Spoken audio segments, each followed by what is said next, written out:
My name is Alex. I'm 31 years old, and I build things for a living. Not just houses, but lives. Mostly my own, as it turns out. My story, the one I feel compelled to share with you all today, started with a phone call from my mother. It was a Tuesday afternoon, and the sound of a nail gun was popping in the background as my crew framed the second story of a luxury home overlooking the lake. I wiped sweat from my brow and answered. "Hey, Mom. What's up?" Her voice was all sugar, a tone I'd learned meant she wanted something, but was going to take the scenic route to get there.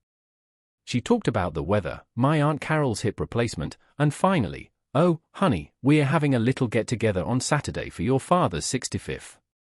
Just a small thing." At the house I felt a familiar, dull pang. A small thing. That small things were the events I was occasionally invited to, the B-list gatherings. The big things, the milestone birthdays, the major holiday dinners, my sister Chloe's engagement party, I usually heard about after the fact. Still, I said, "Sure, Mom. Sounds good. What time?" She told me, and we hung up. But that night, a feeling of unease settled over me. It felt too easy. So I did something I rarely do. I called my sister, Chloe. Her tone was immediately suspicious. "Alex? Why are you calling me?" I kept it simple. Just confirming the time for Dad's party on Saturday. There was a dead silence on the line, long enough for me to hear her TV in the background. Then, a short, sharp laugh. "Oh. Mom invited you to that." The words stung more than they should have. I arrived at my parents' house on Saturday afternoon, a tastefully wrapped, expensive bottle of scotch in my hand for my father. The driveway was packed with cars I didn't recognize. Inside, the house was buzzing. This was no small thing, this was a full-blown catered event. My father was holding court in the living room, my mother fluttering around him. I saw Chloe by the patio door, laughing with a group of her friends. I felt a knot tighten in my stomach. As I stepped toward the back garden where most of the guests were mingling, Chloe saw me.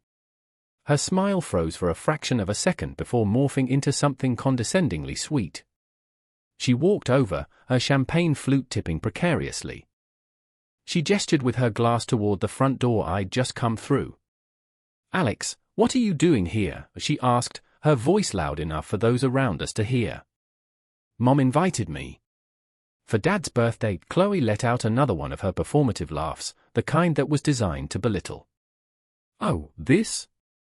She waved a hand at the crowd, the caterers, the decorations. "Sorry, this party is for family only," she laughed, pointing a perfectly manicured finger toward the street. "Maybe you got the wrong house." Some of her friends snickered. In that moment, watching her dismiss me so casually, so cruelly, I didn't feel anger. I felt a strange sense of clarity.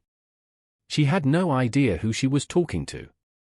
She had no idea that the foundation of their entire world was about to crack, and that I was the one holding the hammer. Before I continue with the rest of this story, do me a favor. If you've ever been made to feel like an outsider in your own family, like you were on the wrong side of a door that should have been open to you, drop a comment below. Hit that like button and subscribe, because you're going to want to hear how this ends. To understand why Chloe's words were the final straw, you need to understand the blueprint of my family. I was the foundation they never bothered to check, while Chloe was the fancy facade they polished for all the world to see. Growing up, our home operated on a simple, unspoken rule: Chloe's wants were needs, and my needs were inconveniences. When she turned 16, a brand new convertible with a giant red bow appeared in the driveway. My father beamed, saying, "Anything for my princess." When I turned 16, my father clapped me on the shoulder and said, "Time to get a job, son. Cars don't grow on trees," so I did. I worked 40 hours a week at a greasy diner all through my junior and senior years, saving every single dollar until I could buy a 10-year-old rust bucket that smelled permanently of old fries. The pattern was set in concrete. Chloe wanted to go to an expensive private university out of state. My parents took out a second mortgage. "It's an investment in her future," my mother would say proudly. When I graduated high school with honors and a scholarship to a state school, I was sat down at the kitchen table. My father looked at me, his face grim. "Look, Alex, we're stretched thin with Chloe's tuition. The scholarship is great, but you'll need to cover the rest. Or, the army is a good option." Builds character. They saw my potential not as something to nurture, but as a problem that could solve itself. My successes were met with dismissive nods. An academic award was nice, making the varsity team was a good way to stay out of troubles, but Chloe. A passing grade on a midterm was cause for a celebration dinner. Her art project, a messy collage of magazine clippings, was framed and hung in the hallway like a masterpiece. The message was clear: my value was in my utility and my silence. I was the responsible one, the self-sufficient one, and therefore, the one who required no input. No investment. No attention.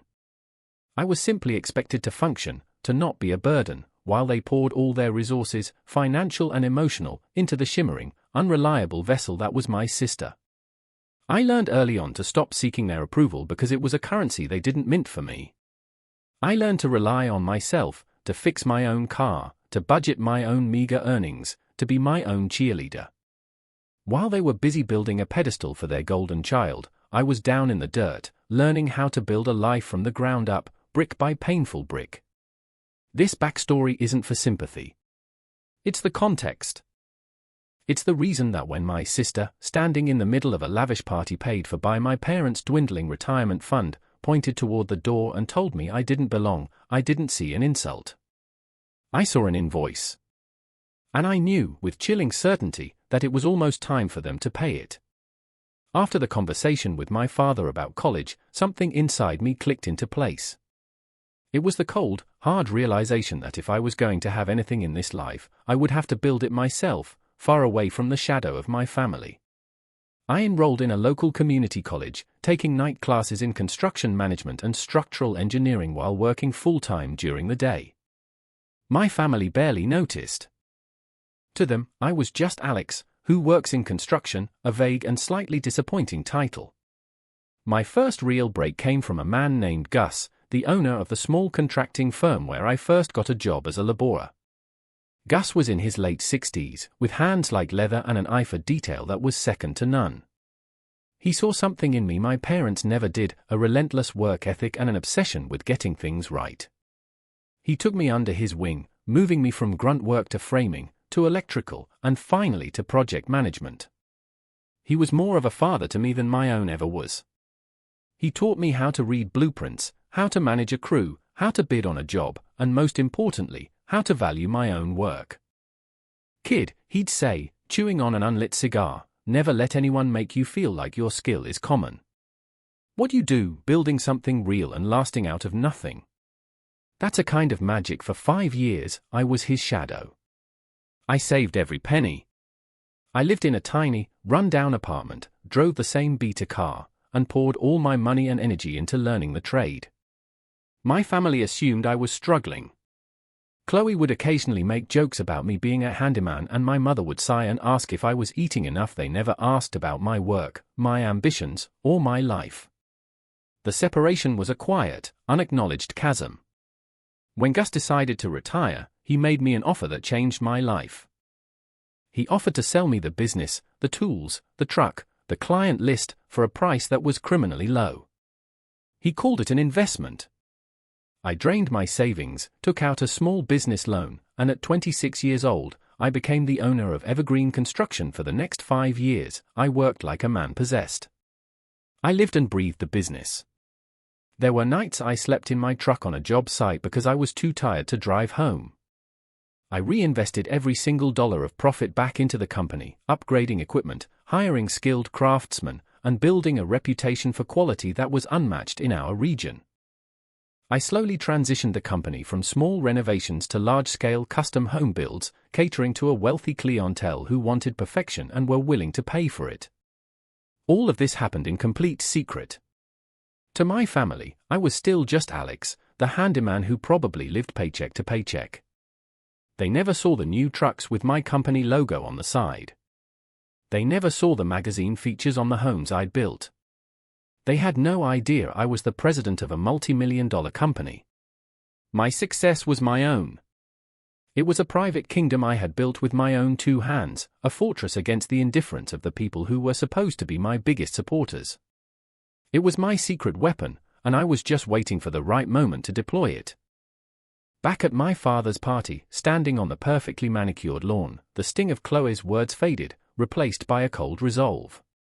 I didn't say a word. I simply turned around, walked back through the house, got in my truck, and left the expensive bottle of scotch on their front porch. The drive home was quiet. My partner, Sarah, was waiting for me. She's the architect of my emotional life, the one who helped me see the toxic blueprints of my family dynamic for what they were. I told her what happened. She just held my hand and said, "Good. Now they don't get to pretend anymore." Now the boundary is clear. I knew she was right. For the next 2 weeks, there was silence. No angry phone call from my mother, no sarcastic text from Chloe. It was as if I had never been there, an unwelcome ghost who had briefly haunted their perfect party. Then, the inevitable happened. My phone rang, and it was my mother. The sugary tone was gone, replaced by a strained urgency. "Alex, honey, we need to talk. Your father and we need your help." We met at their house a few days later. The place looked tired. The paint was peeling in places I hadn't noticed before, and the landscaping, once pristine, was overgrown. They sat me down at the same kitchen table where they'd told me to join the army. My father, a man whose pride was his most prominent feature, couldn't meet my eye. My mother did the talking. "Your father's business, it hasn't been doing well," she began, her voice trembling slightly. "We made some bad investments, and Alex, the bank is threatening to foreclose. We have to sell the house." She slid a piece of paper across the table. It was a list. A long one. New roof. Fix the plumbing in the guest bath. The deck needs to be completely rebuilt. We need to repaint the entire exterior. The list went on. It was tens of thousands of dollars worth of work. I looked at the list, then at them. "What is this?" I asked, though I already knew. "It's what needs to be done to get the house ready to sell," my father finally mumbled, staring at his coffee cup. "We can't afford to hire anyone. She's having her own financial trouble, so," my mother said, her eyes pleading, "we need you to do it. For the family. It's what you do for a living, right? It should be easy for you. It's the least you can do to help your parents." The entitlement was breathtaking. After years of neglect, after literally being thrown out of a party for not being family, they were now demanding months of my free labor, framing it as my fundamental duty. They didn't see me as a son, they saw me as a resource. A tool. A handyman they didn't have to pay.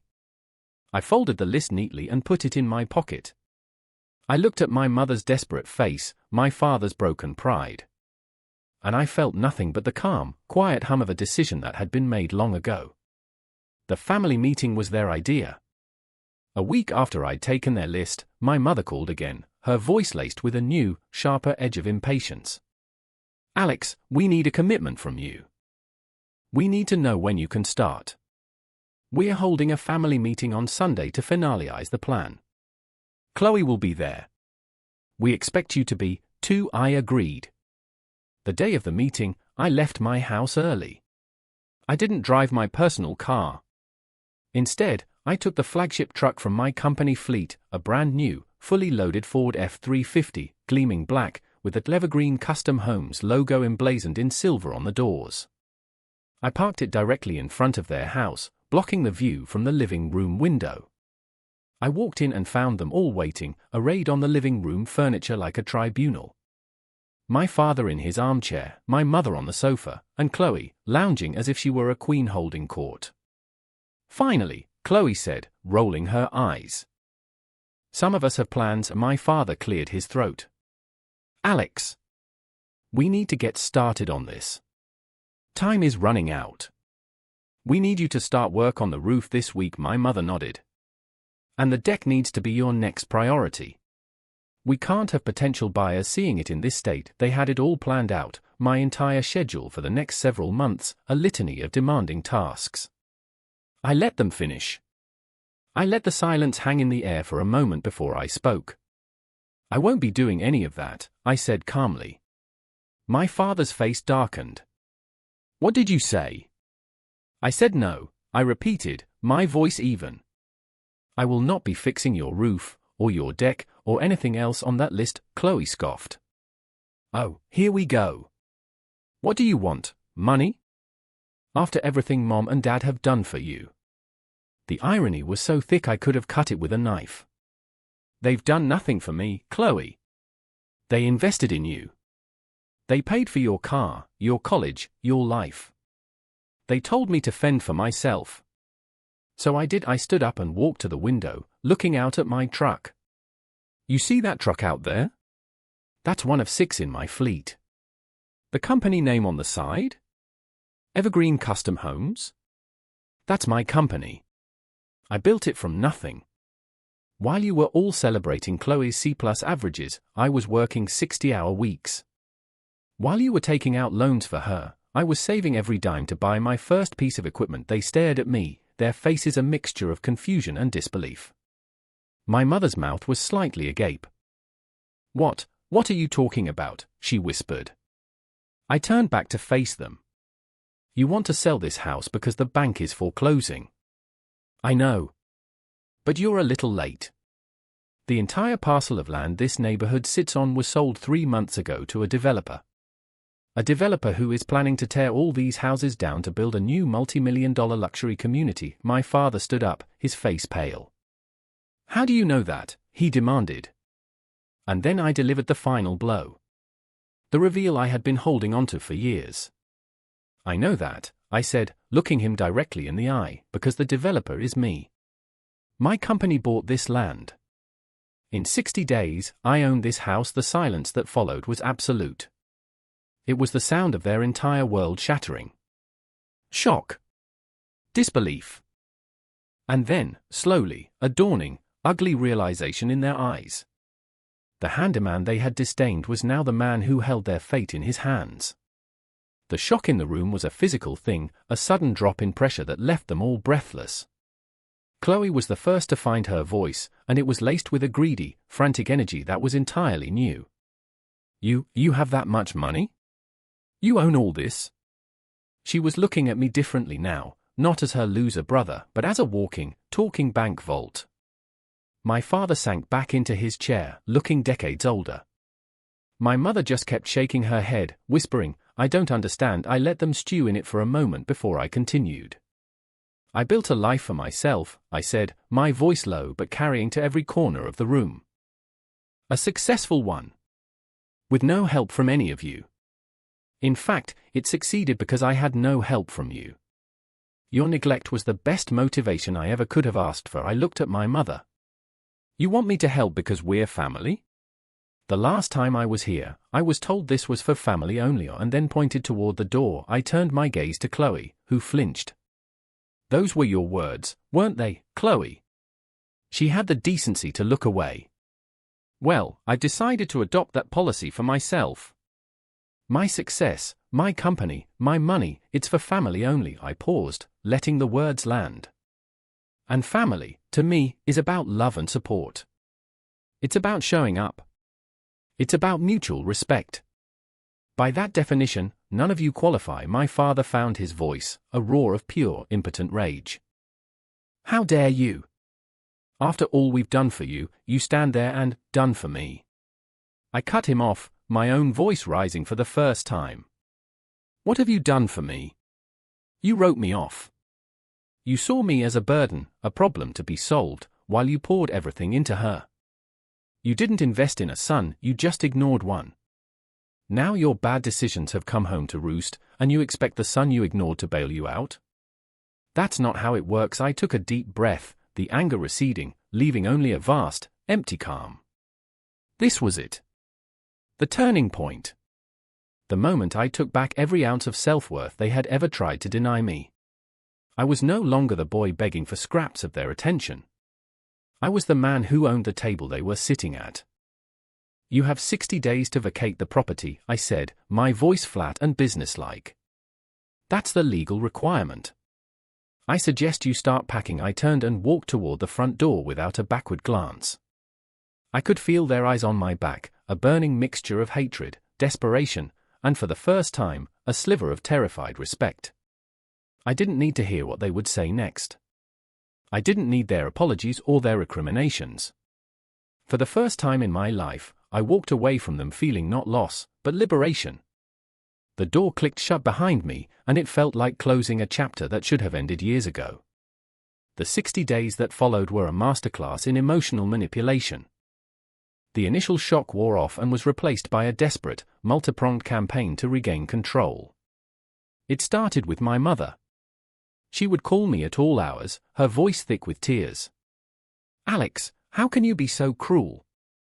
We're your parents. We'll be homeless. Is this what you want? To see your own mother and father on the street?" It was textbook guilt, but the words that once would have twisted my insides now felt hollow.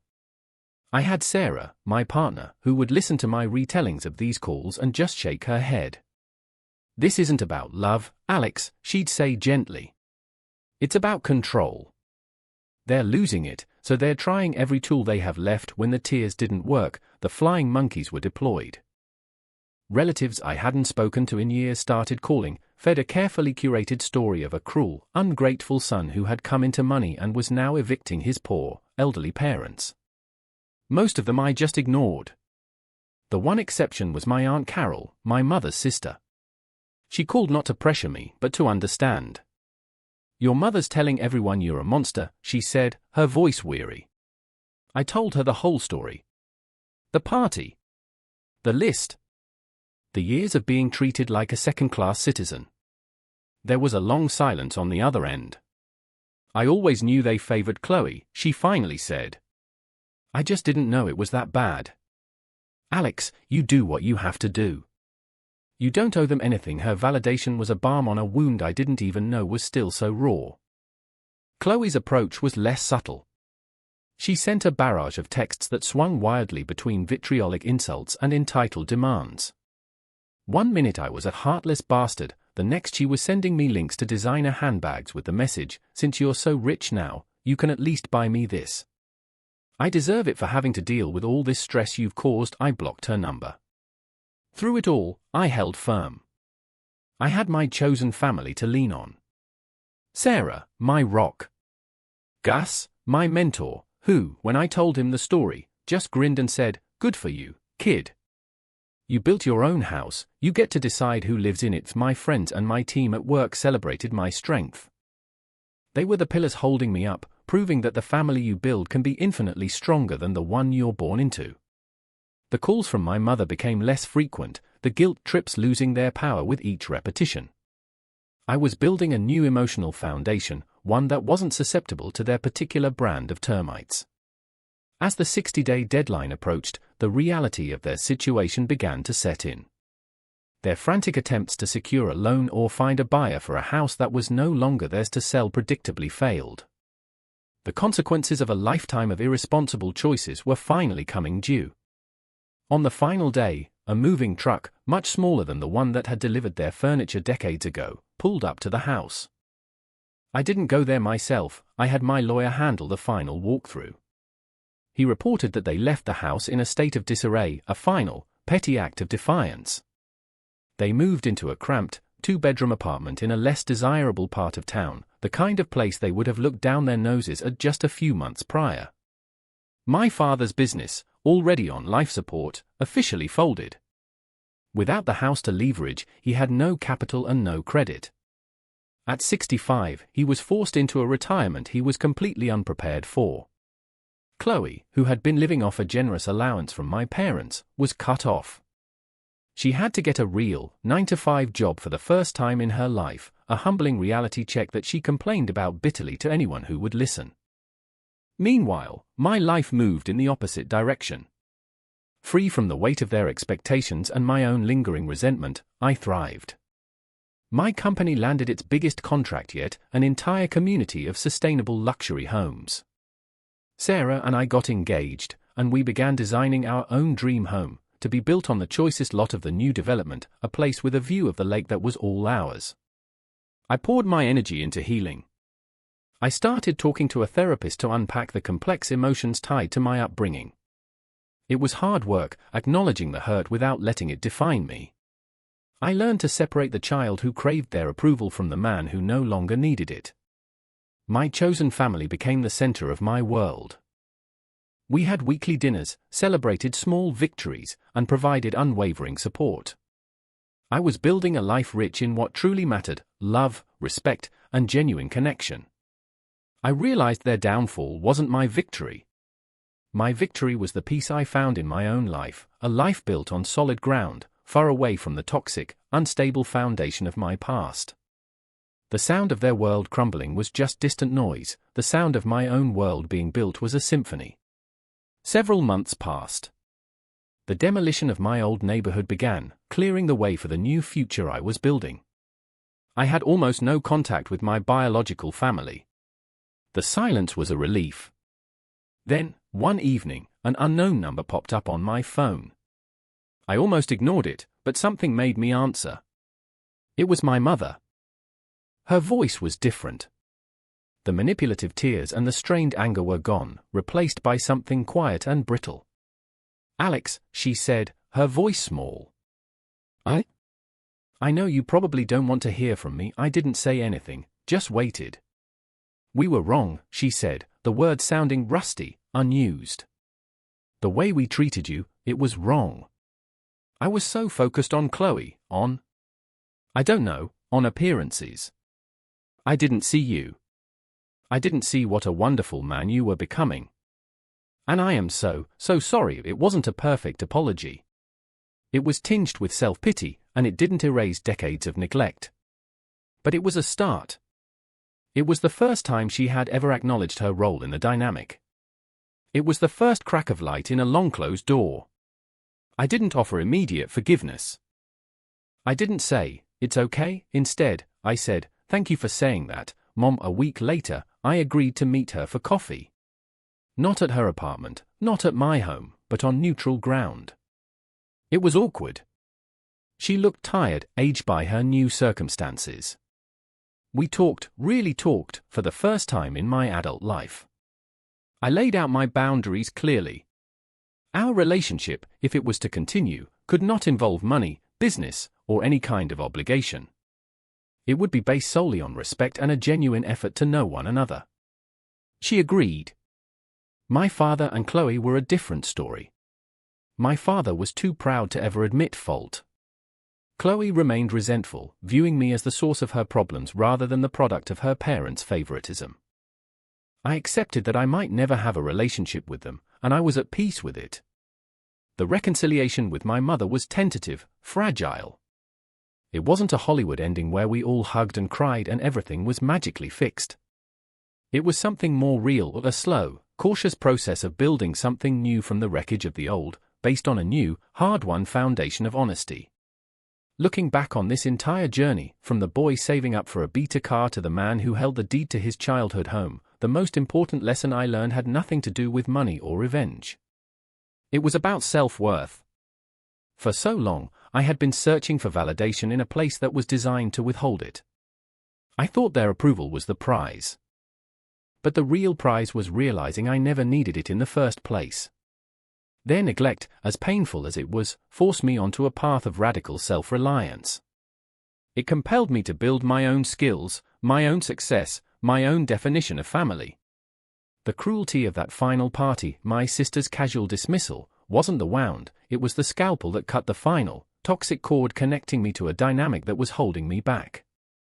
I learned that you cannot make someone value you. You can only value yourself so completely that their opinion becomes irrelevant.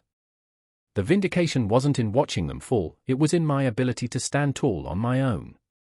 My family now is Sarah, Gus, and the friends who celebrated my successes when no one else did. They are the ones who show up, who listen, who respect the boundaries I've set. Family, I've discovered, isn't an obligation defined by blood, it's a choice defined by love. The relationship with my mother continues to be a work in progress. It's quiet and careful, but it's real.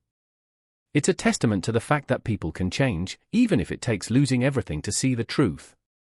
The anger is gone, replaced by a sense of peace. My new home is almost finished, its windows overlooking a future I designed and built myself. It's a symbol of everything I've become, strong, resilient, and finally, free. So I want to end by asking you all a question, the same one I had to answer for myself. What does family truly mean to you? Is it the people you're born to, or the people who help you be born into the person you were always meant to be? Let me know your thoughts in the comments. Thank you for listening to my story.